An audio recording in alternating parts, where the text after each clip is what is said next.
नमो अरिहन्ताणं नमो सिद्धाणं नमो आयरीयाणं नमो वज्रायाणं नमो लोये सवसावुणं मोक्षमार्गस्य नेतारं धिक्तारं कर्मभूभृतां ज्ञातारं विश्वतत्त्वानां वंदे तद्गुणलब्धये। एक हजार श्री मुलायक आदिनाथ भगवान की जय। द्वासाम जिनवाणी माता की जय। आचार्य श्रेष्ठ आचार्य गुरुवर श्री 108 उमा स्वामी जी महाराज की जय। आचार्य श्रेष्ठ आचार्य गुरुवर श्री 108 विद्यासागर जी महाराज की जय। जगत पूज्य मुनि पुंगव श्री 108 सुधा सागर जी महाराज की जय। समस्त मुनि संघ की जय। कल हम लोगों ने 5वां अध्याय प्रारंभ किया था। 5वें अध्याय के जो सूत्र हो गए थे उन सूत्रों का एक बार अपन उच्चारण करेंगे। अजीव काया धर्मा धर्माकाश पुद्गला। अजीव काया धर्मा धर्माकाश पुद्गला द्रव्याणि जीवाश्च नित्यावस्थितान्य रूपाणि रूपिणः पुद्गला आकाशादेक द्रव्याणि निष्क्रियाणि च असंख्येयाः प्रदेशा धर्मा धर्मैक जीवानाम् आकाशस्यानन्ताः संख्येया संख्येयाश्च पुद्गलानाम् नाडोः लोकाकाशेव गाः धर्मा धर्म्योः कृत्स्ने एक प्रदेशादिषु भाज्यः पुद्गलानाम् असंख्येय भागादिषु जीवानाम् प्रदेश संहार विसर्पाभ्याम प्रदीपवत् गति स्थित्युपग्रहौ धर्मा धर्म्यो रुक्कारः आकाशस्यावगाः। यहाँ तक कल अपन ने देखा था। एक बार कल के सूत्रों का अपन रिवीजन करेंगे। कल हमने ये बताया था कि ये जो पूरा लोक या पूरा जगत है, इस जगत में हमें एक पदार्थ दिखाई दे रहा है। जो पदार्थ दिखाई दे रहा है उसको हम पुद्गल कहते हैं, जिसमें स्पर्श रस गंध और वर्ण ये 4 प्रकार के गुण होते हैं। ये चारों गुण पाए जाते हैं, उसे हम पुद्गल कहते हैं। पुद्गल में भी कुछ पदार्थ ऐसे हैं कि जिनमें स्पर्श है लेकिन हमें रस गंध वर्ण का अनुभव नहीं होता। किसी में रस है उसके हमें स्पर्श गंध वर्ण का अनुभव नहीं होता। किसी में गंध है तो उसके बाकी 3 गुण नजर में दिखाई नहीं देते या हमारे अनुभव में नहीं आते। तो भी हमने ये बताया था कि यदि एक गुण भी है इन चारों में से, यदि इन चारों में एक गुण भी है, स्पर्श का गुण है तो रस गंध वर्ण भी होगा ही होगा। यदि वर्ण का गुण है तो उसमें स्पर्श रस गंध भी होगी ही होगी। प्रत्येक पुद्गल में ये चारों गुण होते ही होते हैं। चाहे वो हवा हो, अब हवा में दिखाई नहीं देती लेकिन स्पर्श करने में आती है। शब्द के अंदर 4 गुण हैं लेकिन हमें एक भी गुण दिखाई नहीं देता। शब्द ना तो हमें देखने में आता है, ना सूंघने में आता है, ना उसका कोई रस पता चलता है, कुछ नहीं पता चलता, लेकिन है। क्योंकि जो भी पुद्गल होगा उस पुद्गल में ये चारों गुण होते ही होते हैं। अब पुद्गल के अलावा एक तत्व और है, उसका नाम है जीव, या एक पदार्थ और है वो जीव। इसकी पहचान कैसे हुई? इसकी पहचान ऐसे हुई कि जो हम आपका जो मृत शरीर होता है, मृत शरीर मरण हो जाने के बाद ये पता चला कि कोई ना कोई एक पदार्थ ऐसा था जिसमें जो कि इस शरीर को हलन चलन करा रहा था, जो इस शरीर को सुख दुख का अनुभव करा रहा था। वो तत्व निकल जाने के बाद ये शरीर ये मृत हो गया। जो हमें दिखाई दे रहा है वो हमारा शरीर पुद्गल है, लेकिन जो हमें दिखाई नहीं दे रहा था, इस शरीर के अंदर एक पदार्थ था, वो ही जीव है, उसको जीव कहा गया। तो 2 पदार्थ हो गए, जीव और पुद्गल।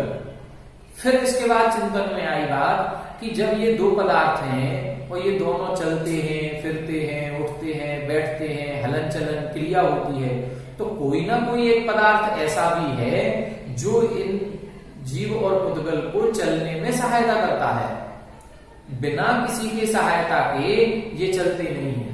तो कोई ना कोई पदार्थ है, बस उसी पदार्थ का नाम धर्म द्रव्य है। धर्म द्रव्य किसे कहेंगे? जो चलते हुए जीव और पुद्गल को चलने में सहायता करता है, वो धर्म द्रव्य। इसी प्रकार से फिर एक बात आई दिमाग में कि कोई ना कोई एक पदार्थ ऐसा भी है जो हमें रुकने में मदद करता है, ठहरने में मदद करता है। हम रुके हुए हैं या पदार्थ कहीं ना कहीं रखे हुए हैं, तो ये क्यों रखे हुए हैं?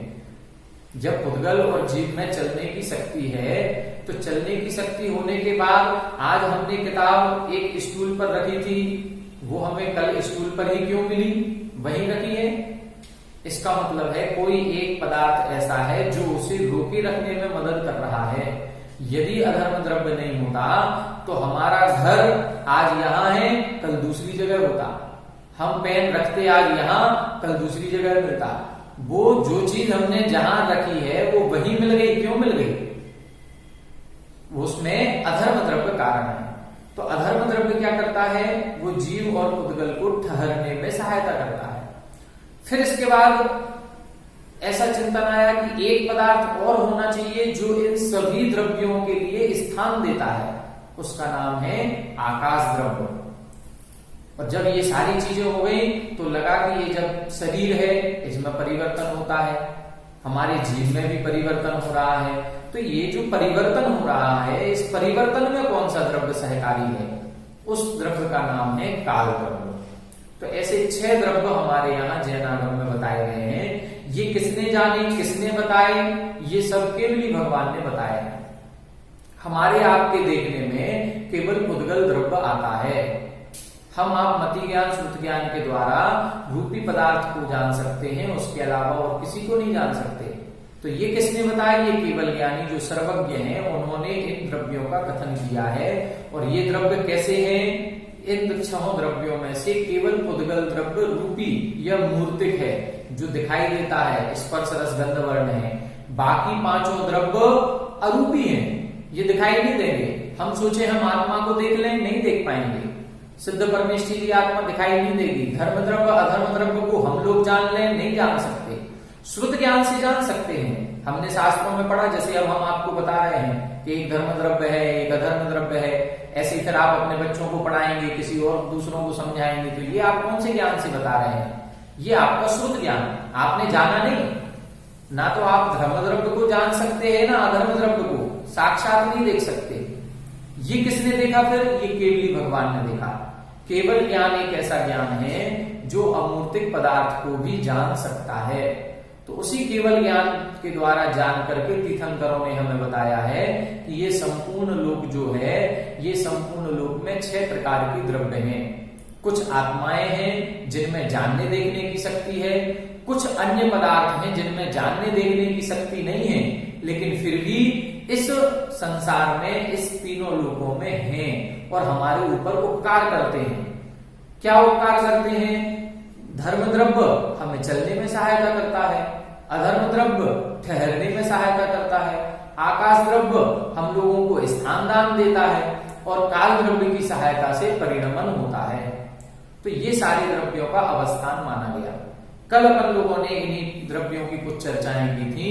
ये चार्ट हमने बनाया था, आप लोगों ने बना लिया होगा। इस चार्ट के माध्यम से संपूर्ण 5वां अध्याय आपको समझ में आ जाएगा। इस 5वें अध्याय में कुछ नहीं, केवल इन्हीं द्रव्यों का वर्णन है। और इन द्रव्यों का स्वरूप केवल इतना ही अपन को जानना है कि एक द्रव्य ऐसा है जिसमें जानने देखने की शक्ति है, बाकी अन्य द्रव्यों में ये शक्ति नहीं पाई जाती। तो जीव द्रव्य अकेला, एक अकेला है, बाकी अन्य 5 द्रव्य अजीब हैं, उनमें चेतना नहीं पाई जाती। छठाला में पढ़ा, चेतनताविन सो अजीब है, 5 भेद ताके हैं। कौन कौन से? अब 5 भेद कौन से? पुद्गल, आकाश, धर्म, अधर्म, काल। ठीक है। पुद्गल पंच वर्ण रस गंध दो फरस वसु जाके हैं, जिसके स्पर्श रस गंध वर्ण पाया जाता है वो पुद्गल है। जीव पुद्गल को चलन सहायी, धर्म द्रव्य अनुरूपी। जीव और पुद्गल को जो चलने में सहायता करता है वो धर्म द्रव्य है। तिष्ठत हुए अधर्म सहायी, जो ठहरते हुए जीव और पुद्गल को ठहरने में सहायता करता है वो अधर्म द्रव्य है। सकल द्रव्य को वास जास में सो आकाश पछानो, समस्त द्रव्यों का जिसमें अवगाय होता है वो आकाश द्रव्य है। ठीक है, नियत वर्तना निस्दिन सो व्यवहार काल परमाणु, ये जो काल परावर्तन चल रहा है, आज इतने बज गए, इतने घंटे लगते हैं, ये 2 दिन हो गए, 20 दिन का शिविर है, ये सारा जो अपना लोक व्यवहार चल रहा है ये काल द्रव्य है। ठीक है, तो ऐसे अपन ने द्रव्य पढ़े। अब इन द्रव्यों को इधर इन्होंने पहला सूत्र लिखा कि ऐसे द्रव्य कौन कौन से हैं जो अजीब भी हैं और कायवान भी हैं। कायवान को और समझ लें। देखो, एक शब्द मिलता है अस्थिकाय। अस्थिकाय में 2 शब्द हैं, एक तो है अस्थि, अस्थि का मतलब है होना, है, अस्तित्व जिसको हम कहते हैं। जब वस्तु की मौजूदगी होती है तो हम उसको बोलते हैं अस्थि या सत। ठीक है, तो द्रव्य कितनी है? द्रव्य 6 है, तो 6 द्रव्य अस्थि रूप हो गए। अब इन 6 द्रव्यों में से कायवान कितनी है? कायवान का मतलब है एक से अधिक प्रदेश होना, बहुप्रदेशी होना। एक की संख्या को संख्या नहीं माना जाता, संख्या 2 से शुरू होती है। ठीक है, जब 2 से शुरू होगी तो 2 या 2 से अधिक प्रदेशों की संख्या को बहुप्रदेशी कहा जाता है। तो ऐसे द्रव्य जो 2 या 2 से अधिक प्रदेश वाले हैं उन्हें हम कायवान कहते हैं।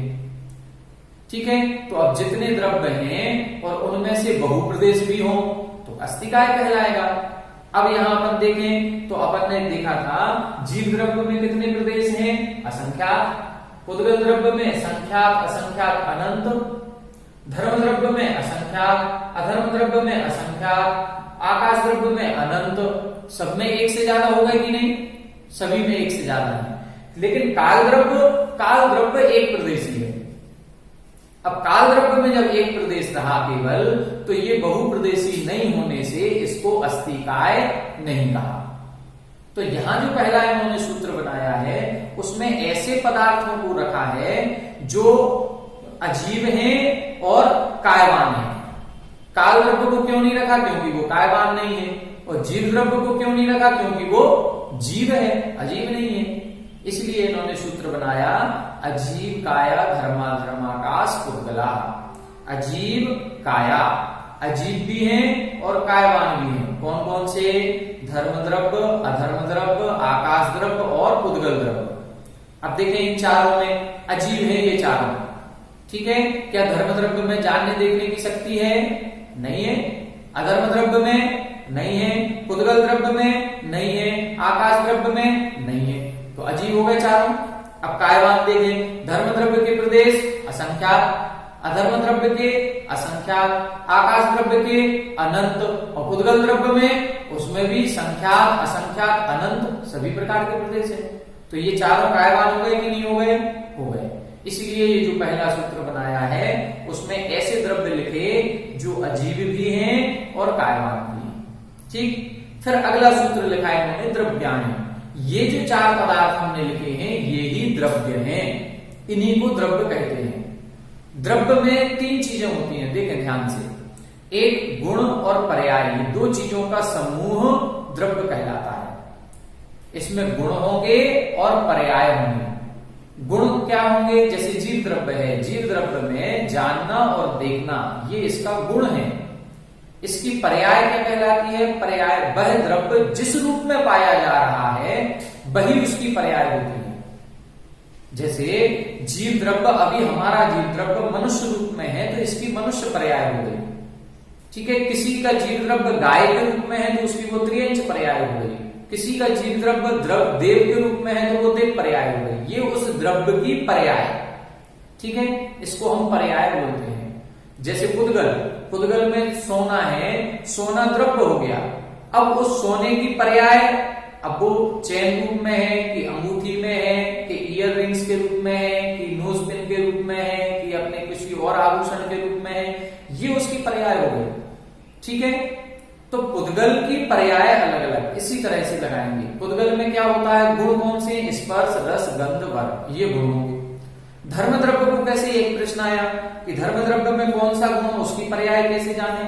तो धर्म द्रव्य में चलने का गुण है, चलाने का, गति, हेतुत्व, धर्म द्रव्य उसे कहेंगे जो जीव और उद्गल को चलने में निमित्त होता है, सहकारी हो। अब इसकी पर्याय बताओ आप, पर्याय कैसे लगाएंगे? देखो, धर्म द्रव्य अमूर्तिक द्रव्य है, उस अमूर्तिक द्रव्य की पर्याय बताना संभव नहीं है।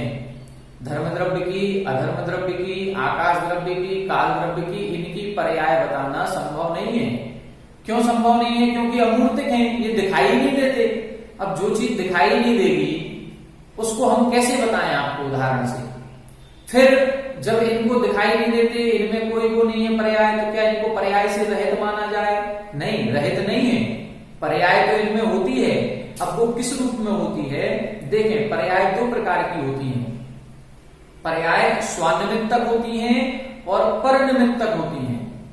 स्वानिमित्तक पर्याय उसे कहते हैं हर एक द्रव्य में, छहों द्रव्यों में हर एक द्रव्य में एक गुण होता है, अगुरु लघु गुण। उस अगुरु लघु गुण के कारण से उस द्रव्य की स्वयं की पर्यायें अपने आप बनती रहती हैं। अगुरु लघु गुण के कारण से वो स्वनिमित्तक पर्याय है, अपने आप से उसमें पर्याय बन रही है। और एक होती है परनिमित्तक। परनिमित्तक का मतलब दूसरे के निमित्त से, ठीक है, वो परनिमित्तक कहलाता है। अब धर्म द्रव्य में परिवर्तन हो रहा है कि नहीं हो रहा? उत्पाद व्यय होगा कि नहीं होगा? होगा। जैसे धर्म द्रव्य यहाँ पर पूरे में ठसाठस भरा हुआ है, अब हमने ये हाथ लाया तो यहाँ के परमाणुओं में हल्का फुल्का परिवर्तन होगा। वो परिवर्तन को ही हम उसका परिवर्तन परनिमित्तक कहलाएंगे।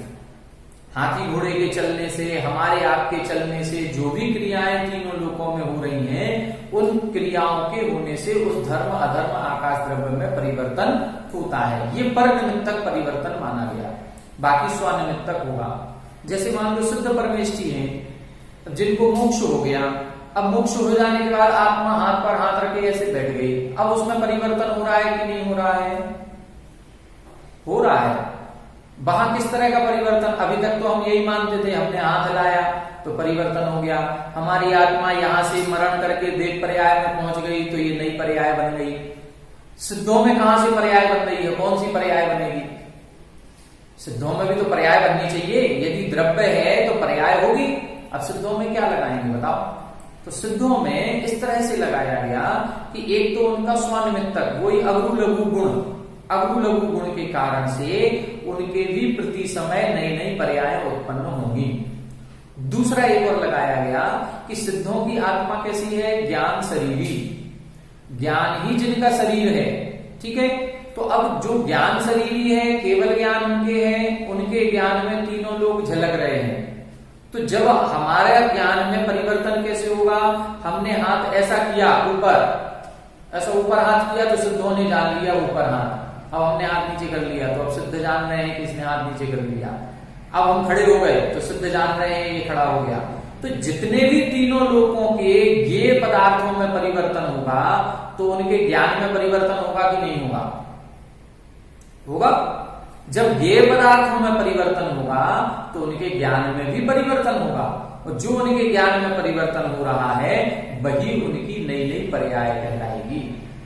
उनके अविभाज्य प्रतिच्छेदों में परिवर्तन होता है, केवल ज्ञान के होगा, तो यही परिवर्तन उधर माना जाएगा। अब उनकी हम आपको पर्याय बताएं कैसी हो रही है, तो अमूर्तिक द्रव्य की पर्याय आपको बता नहीं सकते, दिखाई नहीं देता। वो कोई भी सिद्ध परमेष्ठी किसी को दिखे क्या?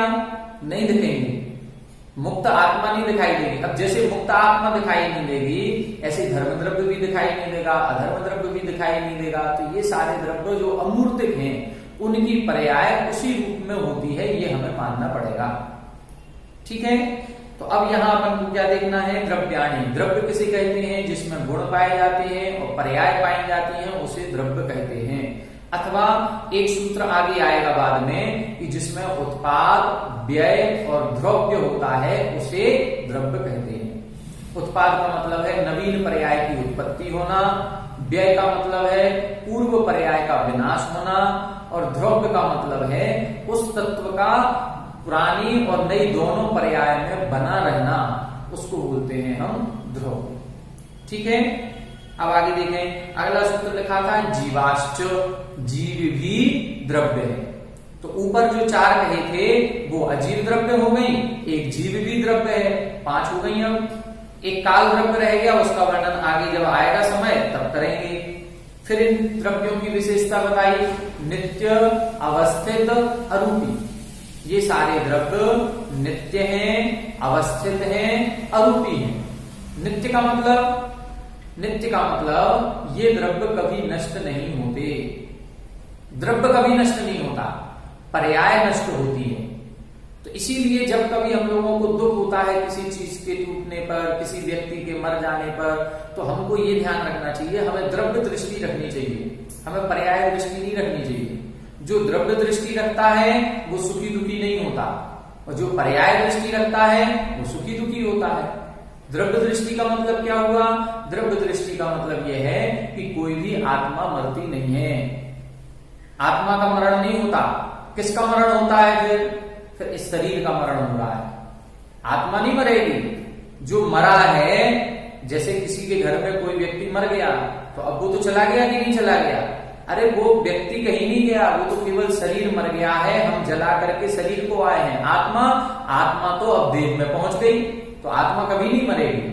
जिस आत्मा से हमें स्नेह था वो आत्मा कहां पहुंच गई? अब वो तो अब देह में पहुंच गई। तो आपको दुखी नहीं होना चाहिए, सुखी होना चाहिए कि आपको जिस व्यक्ति से स्नेह था, जिससे मोह था, जिससे वात्सल्य था, वो आत्मा के इतने पुण्य कर्म का उदय आ गया कि अब वो देह में पहुंच गया। तो अब ये द्रव्य दृष्टि रखेंगे तो फिर दुख नहीं होगा। जैसे एक व्यक्ति है, उसके पास 2 लड़के थे उसके। अब एक लड़का कह रहा है कि ये सोने की अंगूठी तोड़ करके हमें चैन बनवा दो, दूसरा कह रहा है इसको तोड़ करके हमको कुछ और बनवा दो। अब पिताजी दोनों लड़ रहे हैं, लेकिन पिताजी खुश हैं, उनको कोई दुख नहीं हो रहा। उसने तोड़ करके एक चैन को तोड़ करके अंगूठी बनवा ली, एक ने एक चैन को तोड़ करके ईयररिंग बनवा लिए, एक ने चैन को तोड़ करके कुछ और बनवा लिया। पिताजी खुश हैं, उनको कोई दुख नहीं हो रहा, ना अंगूठी के टूटने का, ना चैन के टूटने का, ना कुछ। क्यों नहीं हो रहा? क्योंकि उनकी दृष्टि अंगूठी और चैन पर नहीं है, उनकी दृष्टि सोने पर है। सोना तो बराबर है, चाहे आप उसकी अंगूठी बनवा लो, चाहे उसकी चैन बनवा लो, उनको कोई फर्क नहीं पड़ रहा। उनको तो सोने से मतलब है, 20 ग्राम सोना था, 20 ग्राम का 20 ग्राम है, चाहे तुम 5 ग्राम की 2 अंगूठी बनवा लो, 10 ग्राम की एक चैन बनवा लो, उससे क्या फर्क पड़ना है? तो द्रव्य दृष्टि रखेंगे तो द्रव्य से कोई भी हमको सुख दुख नहीं होता। पर्याय दृष्टि जब रखते हैं तो हमें सुख दुख होता है। तो ये द्रव्यों का कथन इसीलिए किया जाता है कि हमें द्रव्य को देखना है, पर्याय को देखना है। अब हमें भी अपनी द्रव्य दृष्टि रखनी है। क्या रखनी है? ये देखना है कि हमारा ये जो जीव द्रव्य है, इस जीव द्रव्य में भी वही अनंत शक्ति है जो सिद्धों में है, जो केवल ज्ञान उन्होंने प्राप्त कर लिया है। हमारी आत्मा भी तो वैसी है, लेकिन हमारी आत्मा, उन्होंने तो अपनी आत्मा को शुद्ध कर लिया, लेकिन हमारी द्रव्य दृष्टि लगाएंगे कि हमें अपनी आत्मा को केवल ज्ञान प्राप्त कराना है। तो ये द्रव्य की ओर नजर जानी चाहिए।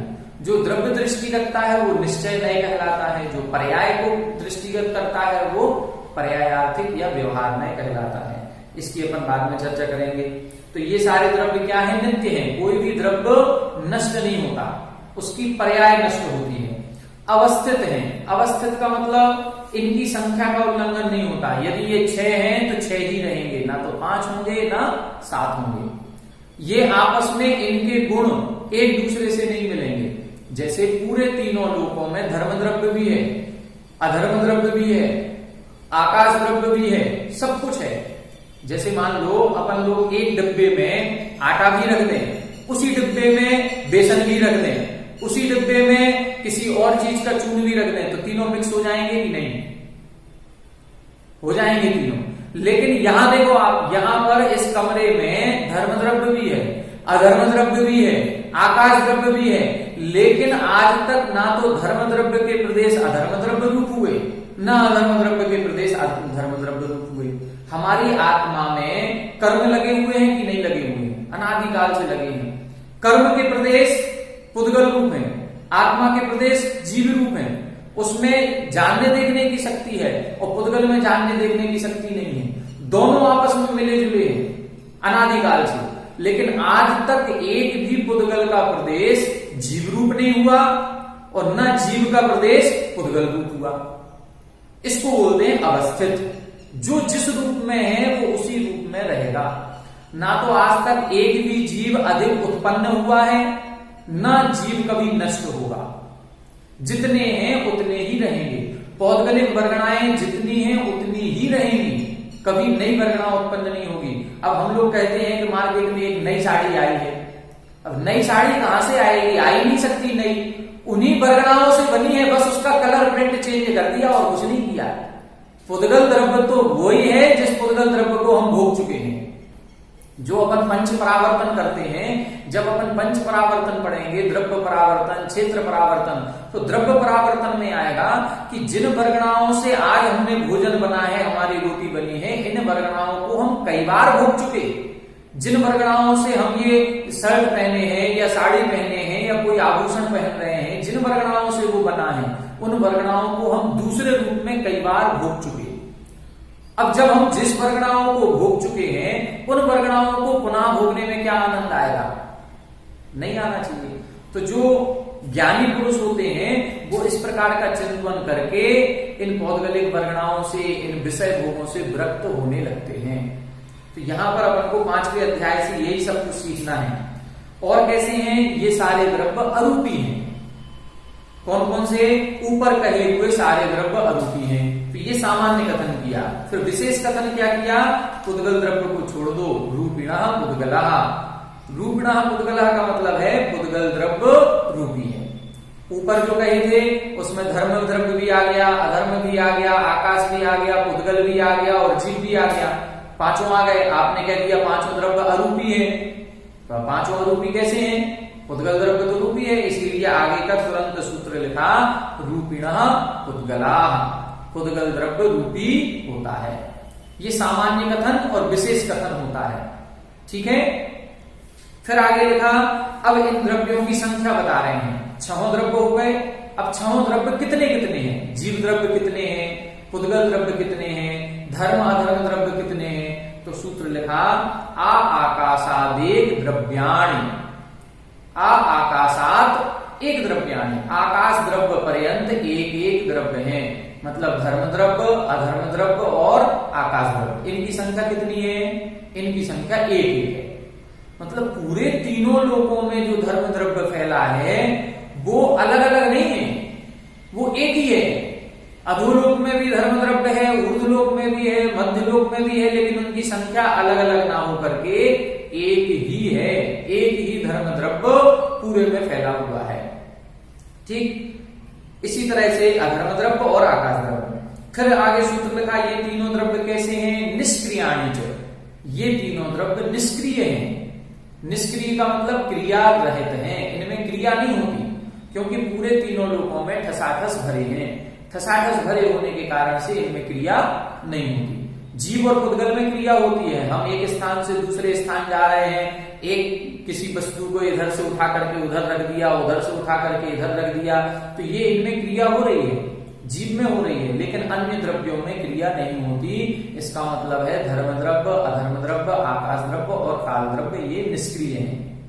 अब इनके प्रदेश बता रहे हैं। इनमें प्रदेश कितने होते हैं, कितने परमाणुओं से ये बनते हैं। तब इन्होंने लिखा असंख्येया प्रदेशा धर्मा धर्मैक जीवानाम। धर्म द्रव्य, अधर्म द्रव्य और एक जीव द्रव्य में असंख्यात प्रदेश हैं। धर्म द्रव्य में कितने प्रदेश? असंख्यात। अधर्म द्रव्य में भी असंख्यात और एक जीव द्रव्य में भी असंख्यात। सभी जीव द्रव्य की बात नहीं कर रहे हैं, एक जीव द्रव्य की। कोई भी एक आत्मा ले लो, किसी की भी, चाहे चींटी की आत्मा ले लें, चाहे हाथी की आत्मा ले लें, प्रदेशों की अपेक्षा से सारे बराबर हैं। द्रव्य संग्रह पढ़ेंगे। अणुगुरु देह पमाणु उप समहा रप सप्त दो चेदा अस्मुह दो व्यवहारा निक्षय दो असंख्य देशोगा। अब अपन यहां एक दूसरे से कहते रहे कि देखो हम तुमसे बड़े हैं, तुम हमसे छोटे हो, ये चींटी कितनी सी है, ये हाथी कितना बड़ा है, हम इधर बड़े छोटे का कितना भी भेद कर लें, लेकिन निश्चय नय की दृष्टि में देखेंगे तो सभी आत्माएं बराबर हैं। असंख्यात प्रदेश हमारी आत्मा में है तो असंख्यात प्रदेश ही उस चींटी की आत्मा में है। कोई छोटा बड़ा नहीं है, बस शरीर छोटा हो गया उसका। और आत्मा में एक गुण होता है कि वो संकोच विस्तार गुण वाली है। इससे जिस शरीर में जाती है उसका आकार ले लेती है। चींटी के शरीर में गई तो चींटी के आकार की हो गई, लेकिन वो असंख्यात प्रदेशी है। वो असंख्यात प्रदेशी होने के कारण से सब बराबर हैं, चाहे चींटी की हो चाहे हाथी की हो, सब में एक समान प्रदेश है। आकाश द्रव्य एक ऐसा प्रदेश है जिसमें अनंत प्रदेश है। आकाश द्रव्य में कितने प्रदेश हैं? अनंत प्रदेश। क्यों? क्योंकि ये लोकाकाश के बाहर भी है। आकाश द्रव्य कितना बड़ा है? सबसे बड़ा द्रव्य यदि लगाया जाए कोई तो आकाश द्रव्य है। उस अनंत आकाश के बीचों बीच में लोकाकाश बना हुआ है जिसमें छहों द्रव्य हैं, उसको हम लोकाकाश कहते हैं। ठीक है, फिर अगला सूत्र लिखा संख्या संख्याश्च पुद्गलानाम। पुद्गलों के कितने प्रदेश होते हैं? तो संख्यात भी होते हैं, असंख्यात भी होते हैं और अनंत भी होते हैं। प्रदेश क्या लगाना चाहिए? प्रदेश का मतलब यहां आप ये समझें परमाणु, समझने की दृष्टि से बता रहे हैं। प्रदेश का अर्थ परमाणु नहीं है, लेकिन प्रदेशों को समझे कैसे हम, तो समझने की दृष्टि लगा सकते हैं। प्रदेश की व्याख्या होती है क्षेत्र की अपेक्षा से, क्षेत्र की अपेक्षा से क्षेत्र की सबसे छोटी इकाई को प्रदेश कहते हैं। पुद्गल का सबसे छोटा परमाणु जो होता है वो परमाणु जितने आकाश को घेरता है उसे हम प्रदेश कहते हैं। जितने आकाश को घेरता है उसको हम प्रदेश कहते हैं। पुद्गल का परमाणु जितने आकाश को घेरे, द्रव संग्रह की गाथा है 27 नंबर की, जावदीयम आयासम अविभागी पुग्गलाणुवट्ठद्धम तंफु प्रदेशम जाने, उसको प्रदेश जानना चाहिए। किसको? पुद्गल का अविभागी पुद्गल का अणु जो है परमाणु, वो जितने स्थान को घेरे वो प्रदेश। अब उतने स्थान को यदि हम अपनी आत्मा में लगाएं तो हमारी आत्मा में कितने प्रदेश हैं? हमारी आत्मा में असंख्यात प्रदेश हैं। उस प्रदेश को यदि हम लेकर के चलें तो धर्म द्रव्य में कितने प्रदेश हैं? असंख्यात प्रदेश हैं। अधर्म द्रव्य में कितने प्रदेश हैं? असंख्यात प्रदेश हैं। मतलब वो स्थान को लेकर के चलना है कि जैसे कोई एक प्रदेश है, पुद्गल का एक अणु जितने स्थान को घेरा वो एक प्रदेश हो गया। अब ऐसे प्रदेश हमारे में कितने हैं?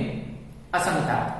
धर्म द्रव्य में असंख्यात, अधर्म द्रव्य में असंख्यात, अलोकाकाश में अनंत, लोकाकाश में असंख्यात। पुद्गल द्रव्य में संख्यात भी हो सकते हैं, असंख्यात भी हो सकते हैं, अनंत भी हो सकते हैं। अब इसको समझने की दृष्टि से हम परमाणु लगा सकते हैं, समझने की दृष्टि से कि जितने परमाणुओं से हमने एक ये चीज बनाई है उतने ही परमाणुओं से ये बनी है।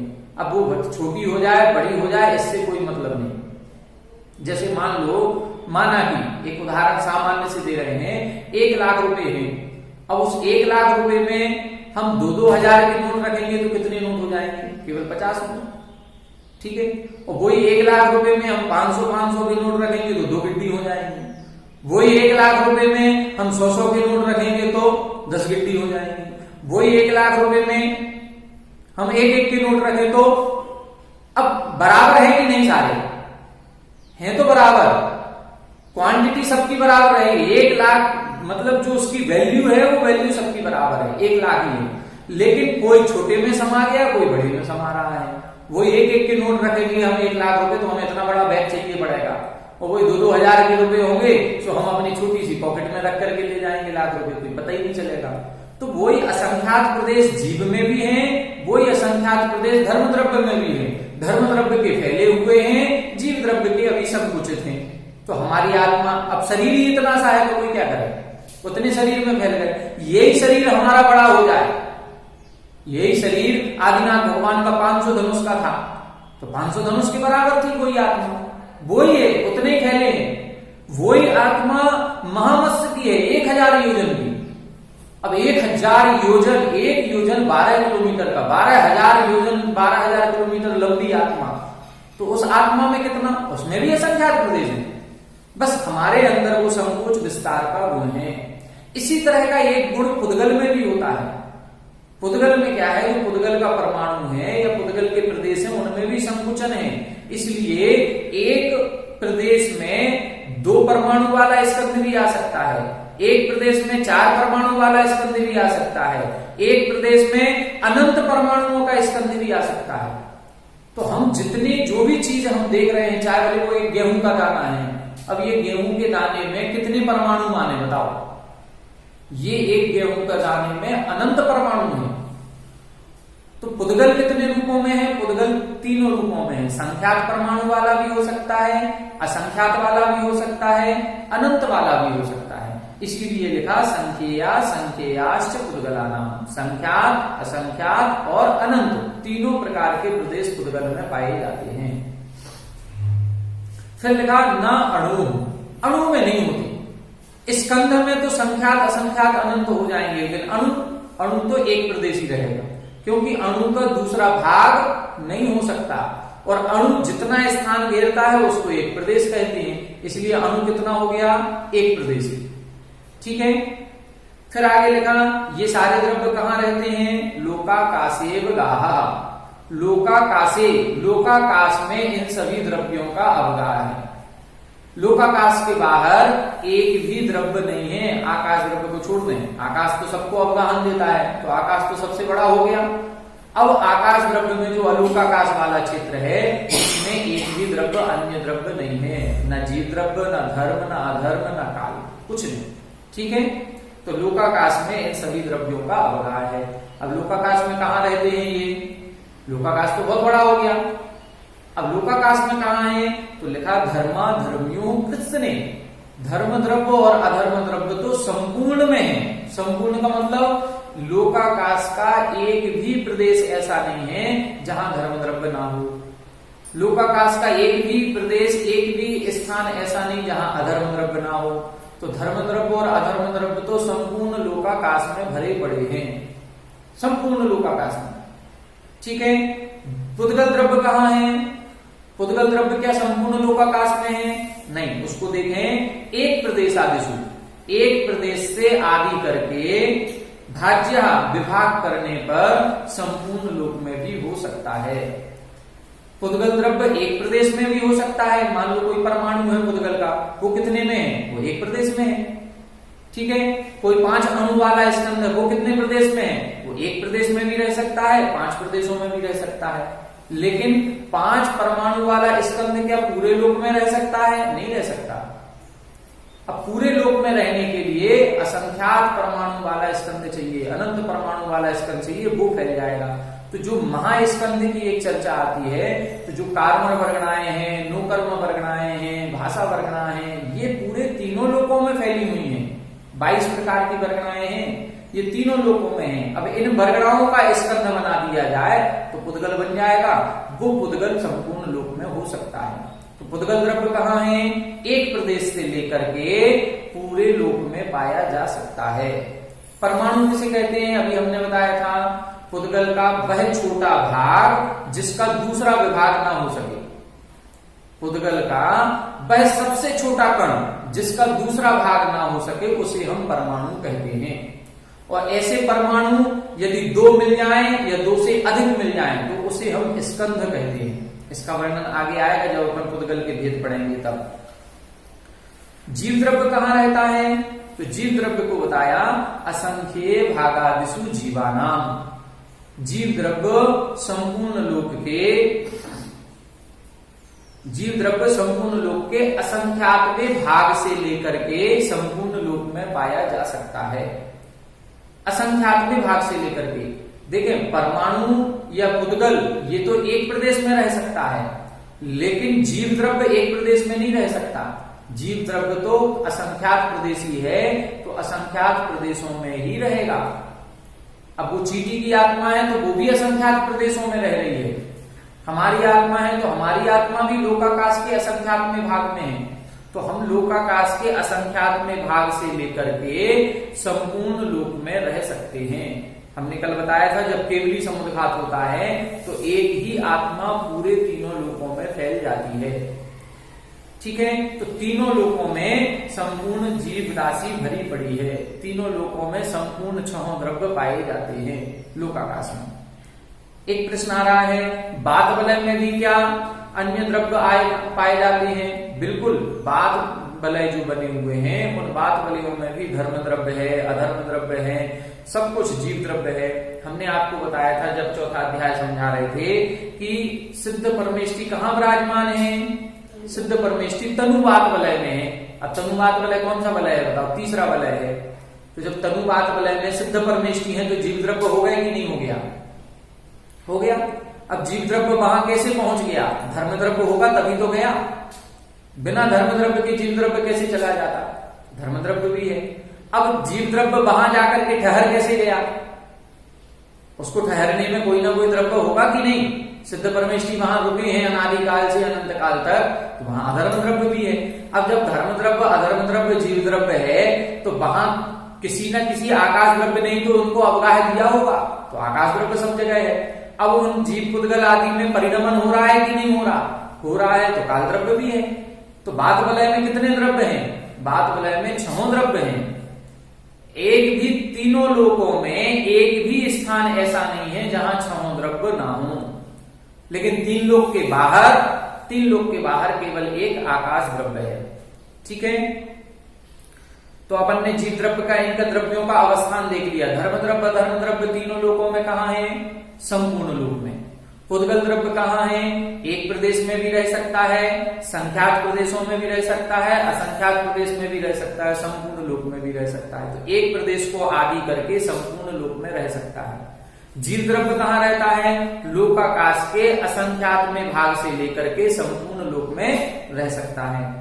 ये ऐसा कैसे हो जाता है जीव द्रव्य के साथ? तब अगला सूत्र लिखा था कि इस जीव द्रव्य में संहार और विसर्ग अर्थात संकोच और विस्तार का गुण पाया जाता है। संकोच और विस्तार गुण के कारण से ये छोटा हो जाता है और ये ही फैल जाता है। अभी हमारी आत्मा इतनी छोटी है, अब यही आत्मा जब महामत्स्य के शरीर में जाएगी तो फैल जाएगी। ये इस जीव द्रव्य के परमाणुओं की विशेषता है। ये विशेषता और किसी में नहीं है। ये जीव द्रव्य के परमाणुओं में विशेषता है कि ये संकोच और विस्तार कर लेती है। अब इनका उपकार बताया, गति स्थिति उपग्रहो धर्म अधर्मयो उपकार। धर्म और अधर्म द्रव्य का उपकार क्या है? चलने में और ठहरने में सहायता करना। तो चलना और ठहरना किसका होगा? ये तो जीव और पुद्गल का होगा। तो जीव और पुद्गल को चलने ठहरने में सहायता करना। किसको कराएंगे? जो ठहरा हुआ है उसको, जो ठहरना चाहता है उसको। जो चलना चाहता है उसको चलने में सहायता करेगा, जो ठहरना चाहता है उसको ठहरने में सहायता करेगा। ये प्रेरक निमित्त नहीं है, उदासीन निमित्त है। कल हमने बताया था प्रेरक निमित्त जबरदस्ती चलाता है और उदासीन निमित्त तुम्हें जबरदस्ती कुछ नहीं कहेगा। तुम्हें चलना हो तो चलो, नहीं चलना हो तो नहीं चलो। ठीक है। क्लास में कुछ गुरुजी ऐसे होते हैं कि जो बच्चों को डंडे से पिटाई करते हैं। पहले गुरुजी जो होते थे, मास्टर जी होते थे, ये प्रेरक निमित्त होते थे। जो पढ़ के नहीं आता था, जो होमवर्क करके नहीं आता था, उसको पिटाई भी लगाते थे। लेकिन आजकल क्या हो गया? आजकल सरकार ने सब बंद कर दिया। आप बच्चों को डांट नहीं सकते, आप बच्चों को मार नहीं सकते। तो अब गुरुजी कैसे हो गए? अब उदासीन निमित्त हो गए। आपको पढ़ना हो तो पढ़ो, नहीं पढ़ना हो तो नहीं पढ़ो। आपको क्लास में बैठना हो तो बैठो, नहीं बैठना हो तो नहीं बैठो। हम तो बोल रहे हैं, आपको सुनना हो तो सुनो, नहीं सुनना हो तो नहीं सुनो। अब आपकी मर्जी। ये क्या हो गया? अब उदासीन निमित्त हो गए। जैसे सूर्य हमने कल बताया था, सूर्य क्या है? उदासीन निमित्त है। आप सूर्य निकलेगा, अब सूर्य के निकलने पर सूर्य ने प्रकाश दिया, अब आपको अपना काम करना हो तो करो। तो करना है तो आप 5 बजे उठो सूर्य के समय, और नहीं उठ रहा हो तो 12 बजे सो जाओ, 12 बजे तक सोते रहो, सूर्य कुछ नहीं कहेगा। ये उदासीन निमित्त। इसी प्रकार से धर्म द्रव्य अधर्म द्रव्य ये उदासीन निमित्त है। उदासीन का मतलब ये है कि ये आप चलना चाहेंगे तो आपको मदद कर देंगे, और आप चलना नहीं चाहोगे तो मदद नहीं करेंगे। आजकल वर्तमान में घरों में जो बुजुर्ग लोग हैं, उन बुजुर्ग लोगों की भी स्थिति उदासीन निमित्त जैसी हो गई। अब वो कुछ बोलते नहीं है, घरों में बोलते हैं तो लड़ाई झगड़े होते हैं, तो वो कहते हैं हम तो उदासीन निमित्त हैं, हमसे कुछ पूछोगे तो हम सब कुछ बता देंगे, पूरी हेल्प करेंगे, और हमसे नहीं पूछोगे तो हम ज्ञाता दृष्टा बन के देखते रहेंगे। तुम अच्छा करोगे सो ठीक है, और बुरा करोगे सो ठीक है। अब वो कुछ बोलते नहीं है। क्यों नहीं बोलते? क्योंकि उनको ऐसा लगता है हम बोलेंगे तो तुम्हें लगता है तुम टोकते हो, हर बात पे टोका टाकी हो रही है। इसलिए अब सब उदासीन निमित्त हो रहे हैं। तो धर्म द्रव्य अधर्म द्रव्य भी इसी प्रकार से उदासीन निमित्त होता है। वो जबरदस्ती नहीं चलाता है, चलना चाहोगे तो चलोगे। ठीक है। आकाश द्रव्य क्या करता है? आकाश द्रव्य अवगाह देता है। अवगाह देना, अवगाह का मतलब स्थान देना, स्थान देना ये आकाश द्रव्य का काम है। आकाश द्रव्य नहीं होता तो यहां पर हमें किन्हीं भी द्रव्यों को स्थान नहीं मिलता, ये आकाश द्रव्य का काम है। यहां तक अपन ने कल देख लिया था। अब आगे के द्रव्यों का उपकार अपन पढ़ेंगे कि और द्रव्य भी क्या उपकार करते हैं, अब उन्हीं के उपकार अपन पढ़ेंगे। तो पहले पुद्गल द्रव्य का उपकार बता रहे हैं। शरीर वांग मनः प्राणापानाः पुद्गलानाम्, शरीर वांग मनः प्राणापानाः पुद्गलानाम्, शरीर वांग मनः प्राणापानाः पुद्गलानाम्। यहां बता रहे हैं पुद्गलानाम, पुद्गल द्रव्य का उपकार शरीर, वचन, मन और प्राणापान। प्राणापान बोलते हैं श्वासोच्छ्वास को। शरीर, जो हमें ये शरीर मिला है ये काय का बना हुआ है, पुद्गल द्रव्य का बना हुआ है। तो इस पुद्गल ने हमारी आत्मा पर उपकार किया कि नहीं किया? किया। मन, वचन, ये किसके उपकार हैं? ये भी पुद्गल द्रव्य का उपकार है, क्योंकि जो हम वचन बोल रहे हैं ये भाषा वर्गणा पुद्गल की है। ये रसना इंद्री मिली है, ये पौद्गलिक है। आत्मा में नहीं है ये सारी चीजें। आत्मा में तो केवल जानने और देखने की शक्ति है। आत्मा केवल जानने देखने, वचन मिला है ये पौद्गलिक है, मन मिला है ये पौद्गलिक है। प्राणापान, जो हम वायु अंदर लेते हैं वो अपान, जो छोड़ते हैं वो प्राण। तो प्राण और अपान, ये जो वायु हम ले रहे हैं, छोड़ रहे हैं, ये इससे हमारा श्वासोच्छ्वास हो रहा है और हम जीवित हैं। यदि ये वायु नहीं होती, श्वासोच्छ्वास हम नहीं करते, तो हमारी आत्मा जीवित नहीं रह पाती। तो आत्मा के जीवन के लिए श्वासोच्छ्वास उपकारी है, और श्वासोच्छ्वास बिना उसके नहीं हो सकता पौद्गलिक की सहायता की। हवा क्या है? पुद्गल है। जो हमारे अंगोपांग हैं ये सब पौद्गलिक हैं। तो उसमें क्या ऑक्सीजन जा रही है, उस ऑक्सीजन अंदर जाती है, ब्लड के साथ मिलती है, हमें एनर्जी मिलती है। उस एनर्जी से हम काम कर पा रहे हैं, जानने देखने की शक्ति है। यदि यही ऑक्सीजन हमारी अंदर जाना बंद कर देगी तो खड़े खड़े चक्कर आ जाएंगे, गिर जाएंगे, मरण हो जाएगा। तो आत्मा के जीने में हमारे आत्मा के ऊपर इस शरीर का भी उपकार है, वचन का भी उपकार है, मन का भी उपकार है और श्वासोच्छ्वास का भी उपकार है। ये पुद्गल द्रव्य का उपकार है। ये चारों चीजें पौद्गलिक हैं। शरीर भी पौद्गलिक, वचन भी पौद्गलिक, मन भी पौद्गलिक और प्राणापान भी पौद्गलिक। ये सब पुद्गल द्रव्य के उपकार हैं। कार्बन का योग भी पुद्गल है। क्यों है? कार्बन शरीर से ही तो ये सारी चीजें मिल रही हैं। हमें औदारिक शरीर मिला, बैक्टीरिया क्यों नहीं मिला? हमारे बैक्टीरिया नाम कर्म का उदय नहीं था, इसलिए हमें बैक्टीरिया नहीं मिला, औदारिक मिला। तो हमारे ये ऐसा शरीर क्यों मिला छोटा सा, हमें और बड़ा शरीर क्यों नहीं मिला? तो हमारे जैसे कर्म का उदय होगा हमको वैसा ही शरीर, वैसी ही वर्गणाएं मिलेंगी। तो कार्बन शरीर तो सबसे मेन है इसमें। वो कार्बन शरीर के निमित्त से ही ये वचन मिल रहा है, कार्बन शरीर के निमित्त से ही मन मिल रहा है, कार्बन शरीर के निमित्त से ही अन्य बाकी औदारिक बैक्टीरिया आदि शरीर मिल रहे हैं। और ये सारे के सारे शरीर सब पौद्गलिक है। अब हमने पढ़ा था औदारिक बैक्टीरिया का आहारक तेजस कार्बनानी शरीरानी। तो कार्बन शरीर भी तो शरीर ही है, वो भी पौद्गलिक है। तो सब पुद्गल का उपकार है। अब पुद्गल के और भी उपकार हैं क्या? हाँ, और भी उपकार हैं। सुख दुख जीवित मरणोपग्रहाश्च, सुख दुख जीवित मरणोपग्रहाश्च। यहां बता रहे हैं सुख दुख जीवन और मरण ये भी पुद्गल का उपकार है। अब सुख मिल रहा है तो ये भी पुद्गल से मिल रहा है, दुख मिल रहा है तो ये भी पुद्गल से मिल रहा है, हम जी रहे हैं तो भी पुद्गल के निमित्त से, और हम मर जाएंगे तो भी पुद्गल के निमित्त से। दोनों में हमें पुद्गल उपकार करता है। अब कहो मरने में कैसे पुद्गल उपकार करेगा? अरे कोई जीव मरना चाहेगा तो बताओ बिना पुद्गल की सहायता से मर सकता है क्या? फांसी लगाएगा तो रस्सी चाहिए, जहर खाएगा तो जहर चाहिए, कुछ तो चाहिए। तो सब पुद्गल है। रस्सी क्या है? पुद्गल। जहर क्या है? पुद्गल। अपने श्वासोच्छ्वास का रोध करेंगे, मान लो अपना मुंह दबा लें, सांस बंद कर लें, तो वो भी पुद्गल। हर जगह पुद्गल का उपकार लगेगा। सुख दुख मिल रहा है, ये भी पुद्गल से मिल रहा है। सुख दुख कैसे मिल रहा है? हमारी प्रिय वस्तु हमको मिल गई तो हमें सुख मिल गया। तो सुख कहां से मिला? प्रिय वस्तु के संयोग से। अब वो प्रिय वस्तु जो मिली है वो पौद्गलिक है कि नहीं? पौद्गलिक है। अब प्रिय वस्तु मिलेगी तो दुख मिल जाएगा। तो ये सुख दुख जीवन मरण ये जो है ये सब पुद्गल के उपकार हैं जीव के ऊपर। जीव तो अमूर्तिक है। अब इस अमूर्तिक द्रव्य पर जो उपकार कर रहे हैं कि हमारे जानने में आ रहा है, हमारे देखने में आ रहा है, ये इंद्रियां बनी हैं, ये शरीर मिला है, कि हम बोल रहे हैं, सोच रहे हैं, सब पुद्गल द्रव्य का उपकार है। यदि पौद्गलिक वर्गणाएं नहीं होती तो आत्मा को शरीर नहीं मिलता, फिर आत्मा इधर उधर घूमती रहती, क्या करती? आत्मा का क्या होता? पुद्गल द्रव्य का उपकार है। संसार में जब तक रहेंगे बिना पुद्गल के उपकार के हमारा एक क्षण भी नहीं निकल सकता। संसारी आत्मा जब तक रहेगी जब तक पुद्गल द्रव्य का उपकार रहेगा ही रहेगा।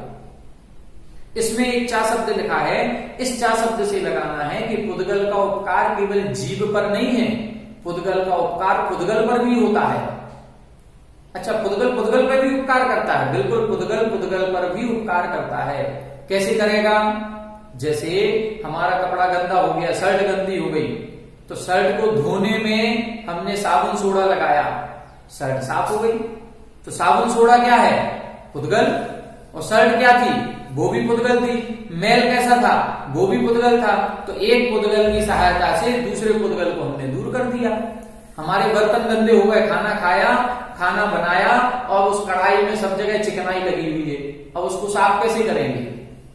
तो बिना पुद्गल के उपकार के थोड़ी कर सकते, उसमें भी पुद्गल चाहिए। उसमें भी हमें कोई ना कोई विमबार चाहिए या कोई ना कोई पदार्थ ऐसा चाहिए, राख चाहिए, साबुन चाहिए, जिस किसी चीज से हम साफ करेंगे वो बर्तन, वो सारी चीजें चाहिए।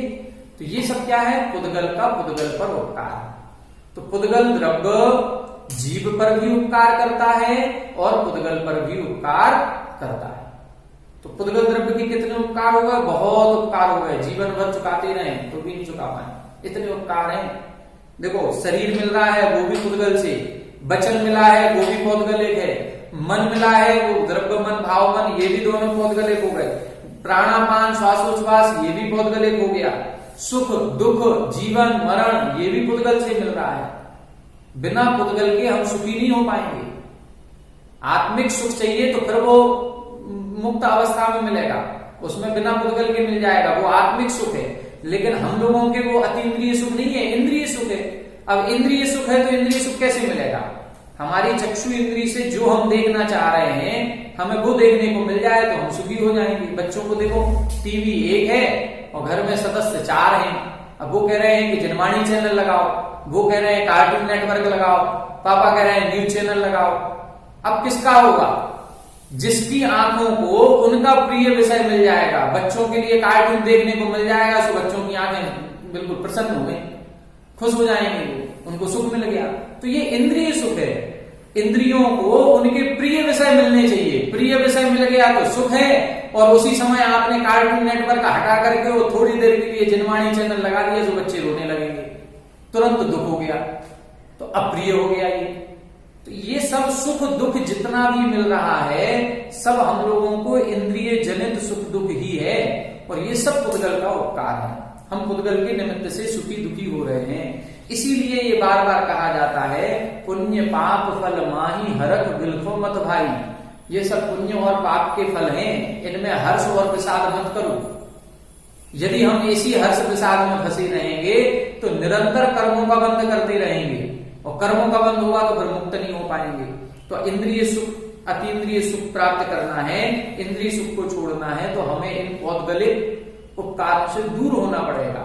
इन कर्मों के उदय में हर्ष विषाद नहीं करना है। ठीक है, तुम्हें कार्टून लगाना से तुम कार्टून लगा लो, दुखी मत हो, ना तुम दुखी हो और ना हम दुखी हो, कुछ थोड़ी देर बाद देख लेंगे और क्या है। तो इस तरह से करना पड़ेगा। ठीक है, अब आगे देखें 21 नंबर, परस्परोपग्रहो जीवानाम। यहां बता रहे हैं परस्परोपग्रहो जीवानाम। देखें, बहुत महत्वपूर्ण सूत्र है ये वाला।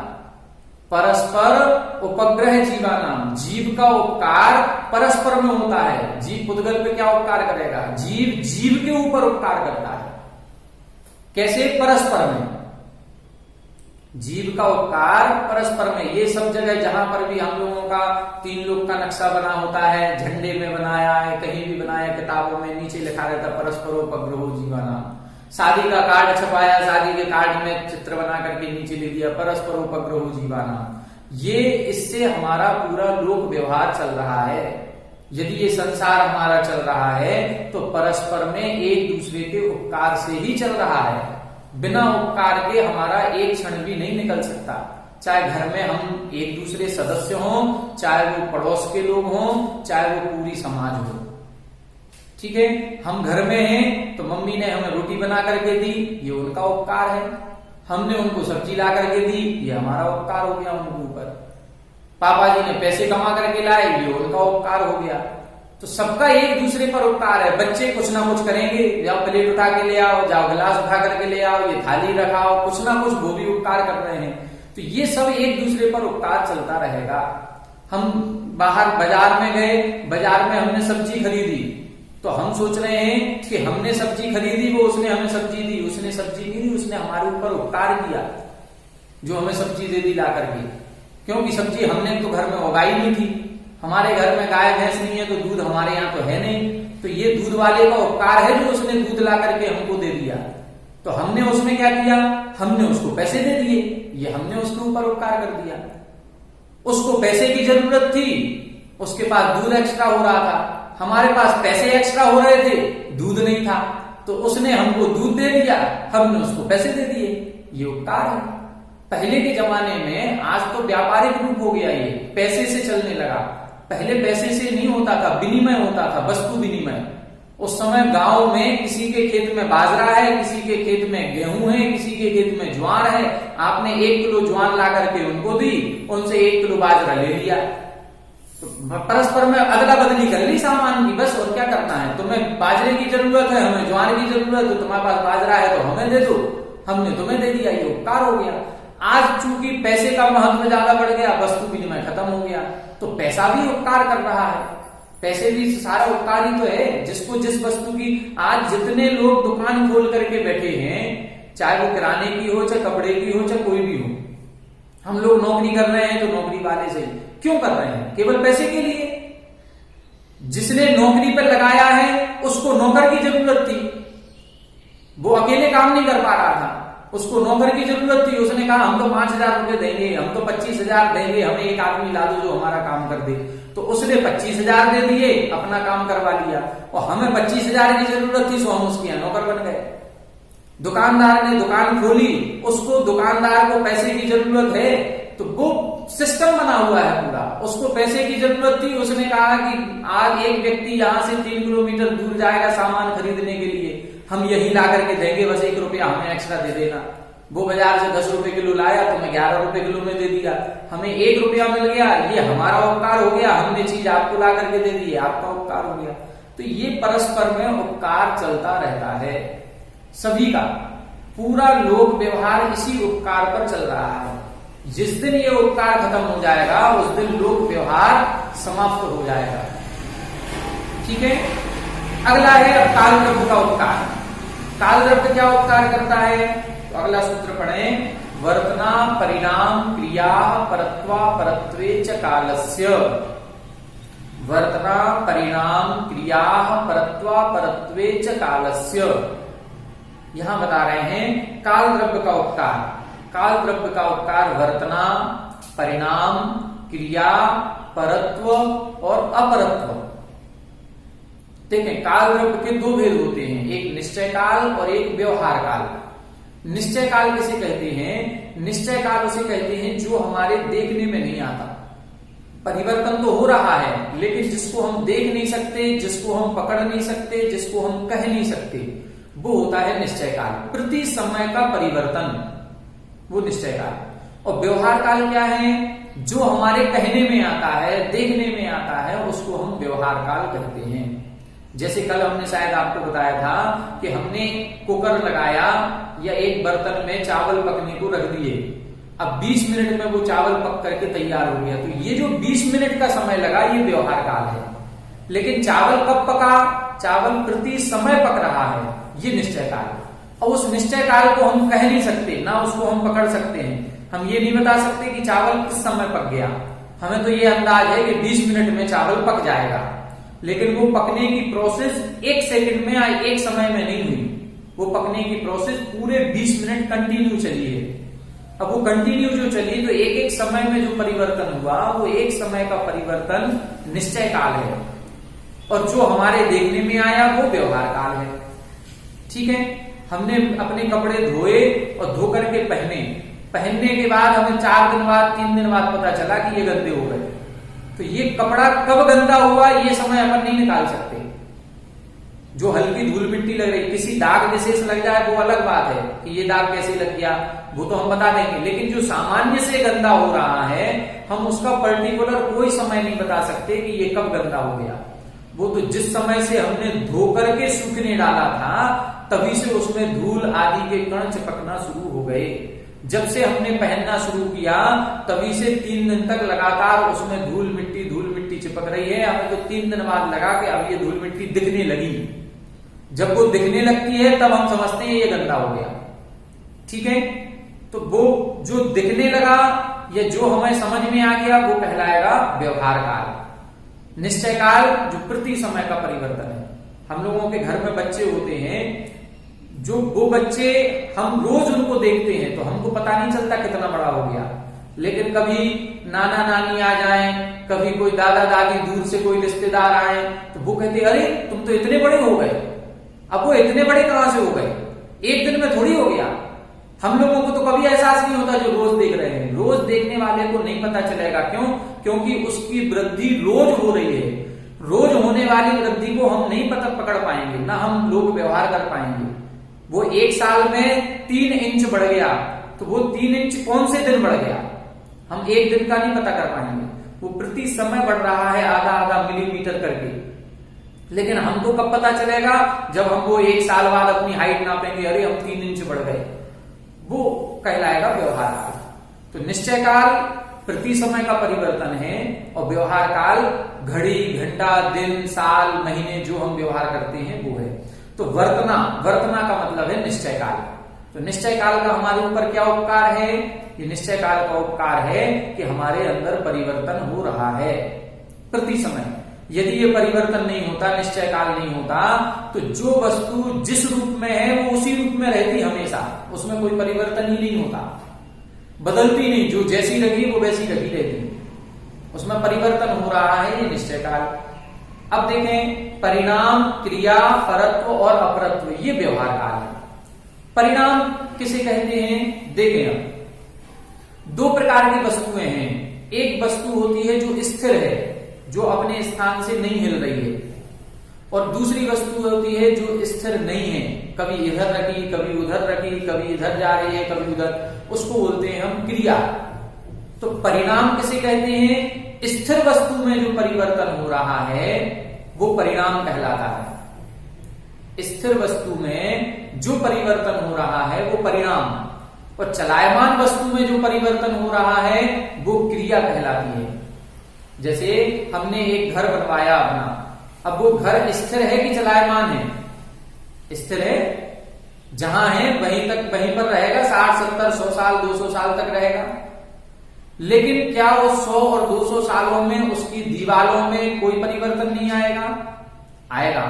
उसकी ईंट में, उसकी मिट्टी में, उसके परमाणुओं में निश्चित परिवर्तन आएगा, क्षरण होने लगेगा। तो वो जो स्थिर वस्तु में परिवर्तन हुआ है उसको हम परिणाम कहते हैं। और एक चलायमान वस्तु होती है, चलती फिरती वस्तु में जो परिवर्तन होता है उसे हम क्रिया कहते हैं। अगला है परत्व और अपरत्व। परत्व यानी बड़ा और अपरत्व यानी छोटा। हम लोग आपस में लोग व्यवहार करते हैं, तुम बड़े हो ये छोटा है। अब ये बड़ा और छोटा किस दृष्टि से? काल की दृष्टि से। जैसे एक हमारे 2 बेटे हैं, तो 2 बेटों में से एक 10 साल का हो गया, एक 8 साल का है, तो हम कहेंगे ये 10 साल वाला ये बड़ा है और ये 8 साल वाला ये छोटा है। क्यों? क्योंकि ये 10 साल पहले पैदा हुआ था, ये 8 साल पहले पैदा हुआ।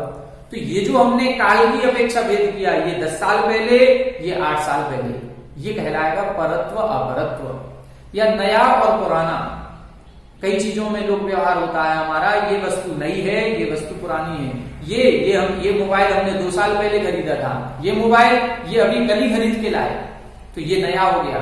तो ये जो हमने 2 साल का व्यवहार किया है, ये काल का उपकार है हमारे ऊपर। यदि काल द्रव्य नहीं होता, यदि हमारे पास कैलेंडर नहीं होता, यदि हमारे पास घड़ी नहीं होती, तो हम ये कैसे कह पाते कि ये वस्तु हमने कब खरीदी थी।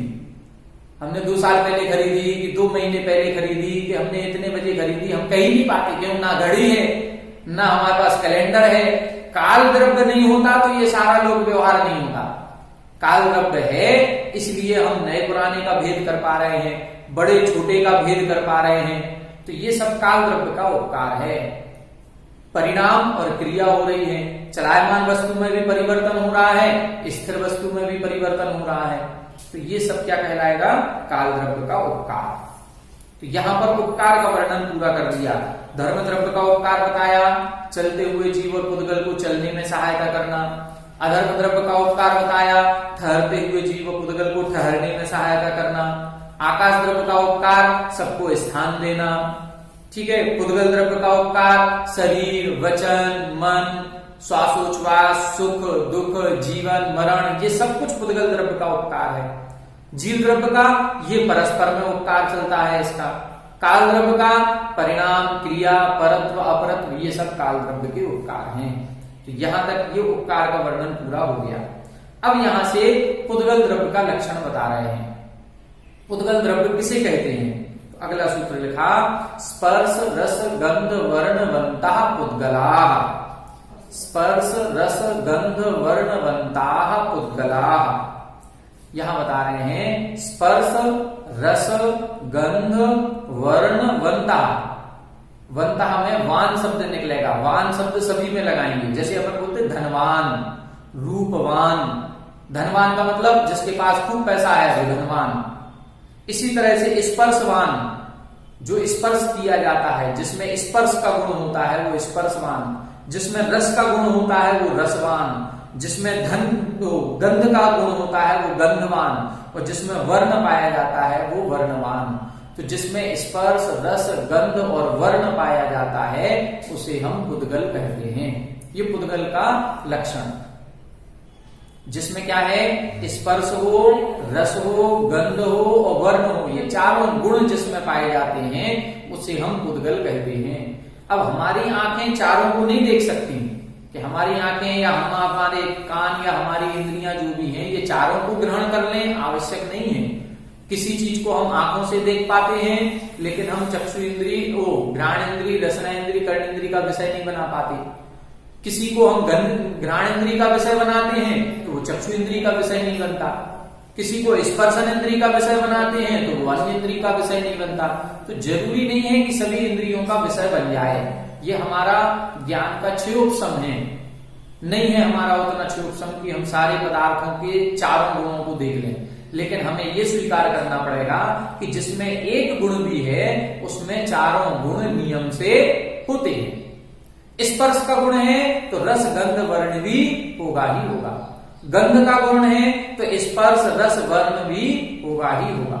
जैसे हमने बताया खुशबू आ रही है, अब वो गंध जो आई है अब वो दिखाई थोड़ी देती है। गंध कहीं से दिखाई नहीं देती लेकिन सूंघने में आती है। अब दिखाई नहीं दे रही है तो क्या उसमें वर्ण नहीं है? वर्ण है, उसका रस भी है, सब कुछ है उसका। लेकिन हमें एक गुण पकड़ में आ रहा है तो हमें चारों मानने पड़ेंगे। तो जिसके अंदर एक गुण भी है समझ लो वो पुद्गल है। गंध क्या है? पुद्गल है। ये शब्द जो हम बोल रहे हैं ये क्या है? पुद्गल है। ठीक है। हवा चल रही है ये क्या है? पुद्गल है। तो ये सारी चीजें पुद्गल हैं। अब पुद्गल की पर्याय बताएं। पुद्गल के 20 गुण होते हैं। ये 20 गुण आप लोग देख लें। स्पर्श के 8 गुण होते हैं। स्पर्श के कितने भेद हैं? 8 गुण होते हैं। हल्का भारी, रूखा चिकना, कड़ा नरम, ठंडा गरम। हल्का भारी, रूखा चिकना, कड़ा नरम, ठंडा गरम। आप बताओ हवा का वजन होता है कि नहीं होता? जैसे हल्का भारी कह रहे हैं, अब ऐसे पता नहीं चलेगा अपन क्योंकि कभी महसूस नहीं किया हवा हल्की है कि भारी है।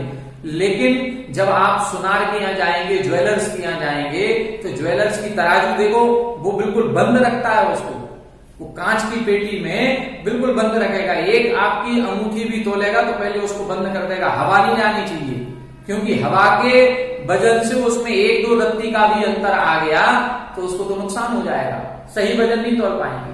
तो हवा का वजन होता है, सिलेंडर है हमारा गैस का सिलेंडर, अब गैस का सिलेंडर खाली हो जाता है कि नहीं हो जाता? खाली हो जाता है तो हल्का है, और भर गया तो भारी है। इसका मतलब उसमें जो गैस भरी गई है उसका वजन है, और जिसके अंदर वजन है वो स्पर्श का गुण हो गया। अब वो हमको गैस निकलती है तो गैस जो निकल रही है इधर वातावरण में चारों तरफ गैसें हैं, ये गैस ना तो हमको दिखाई दे रही है ना हमारे किसी और इंद्रिय का विषय बन रही है, तो इसको हम क्या माने? हमको सूंघने में आई केवल गंध, इसमें स्पर्श का गंध कैसे मानेंगे कि स्पर्श है? इसमें स्पर्श का मतलब केवल ठंडा और गर्म से नहीं है, स्पर्श का मतलब हल्का भारी भी है, ठीक है। तो यदि हमने उस गैस को किसी बर्तन में भरा है, सिलेंडर में भर दिया, अब 14 किलो जब गैस उसमें जाती है तो वो भारी हो जाता है, और जब गैस सिलेंडर खाली हो जाता है तो हल्का हो जाता है। इसका मतलब है वो गैस स्पर्श वाली है, उसमें स्पर्श का गुण भी है। रस के 5 भेद होते हैं, कौन कौन से? खट्टा, मीठा, कड़वा, चरपरा और कसायला, ये 5 मुख्य गुण हैं।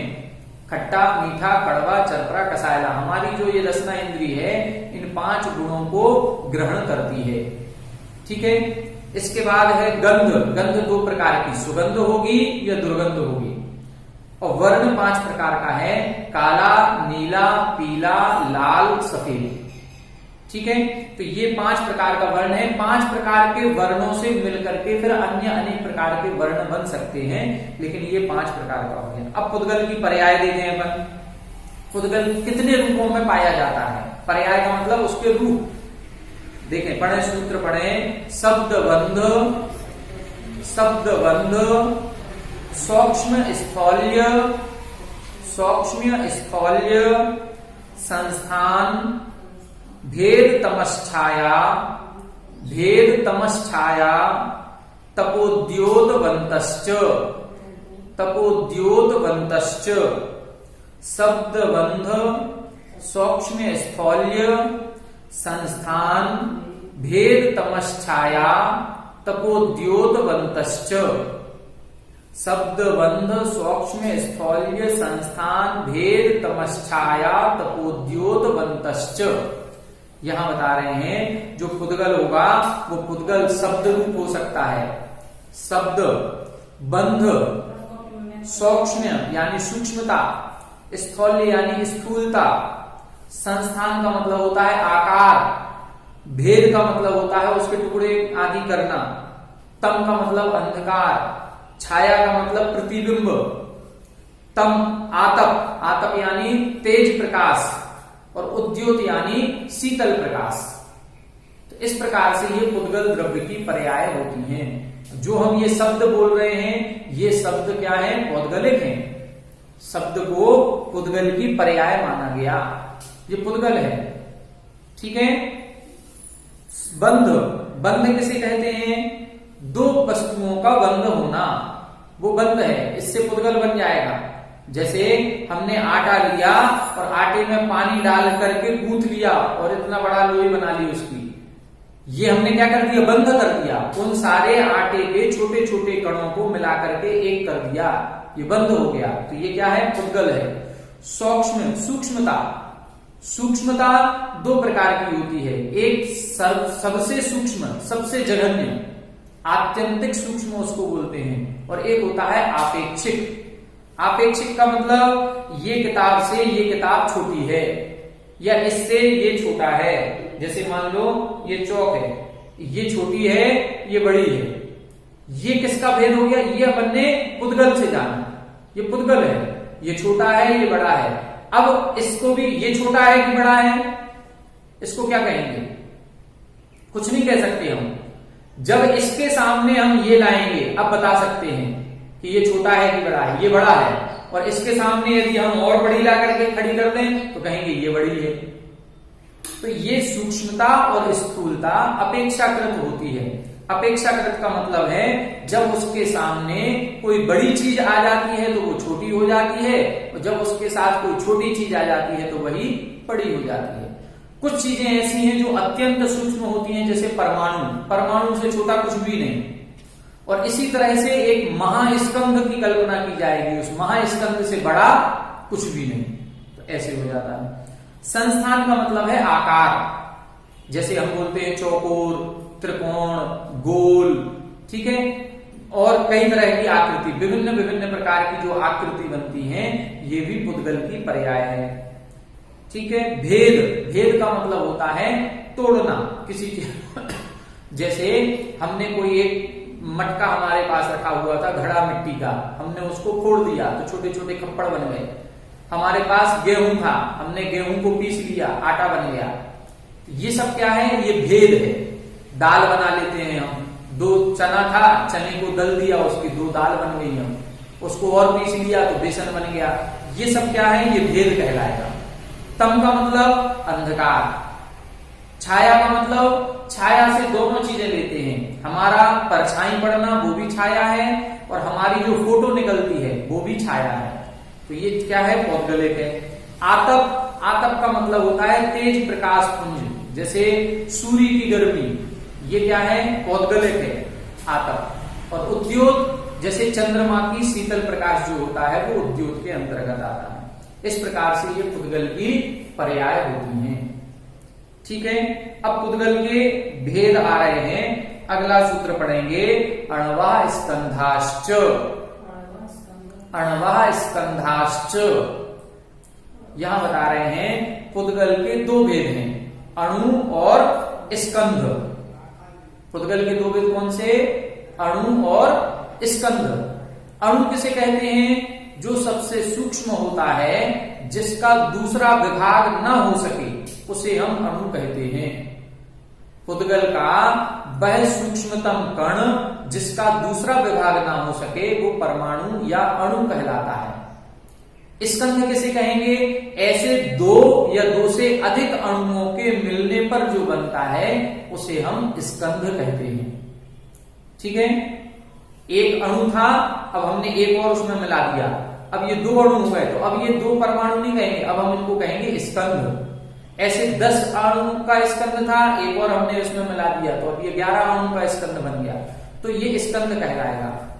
परमाणु जिसका दूसरा विभाग ना हो सके वो परमाणु, और ऐसे परमाणुओं से मिलकर के जो पदार्थ बनता है उसे हम स्कंध कहते हैं। अब इनकी उत्पत्ति कैसे होती है, अणु कैसे बन जाता है, स्कंध कैसे बन जाता है, इसकी चर्चा अपन कल करेंगे। आज आपका समय हो गया, बाकी चर्चाएं अपन इसमें बहुत हैं अभी, तो उसमें अपन कल करेंगे।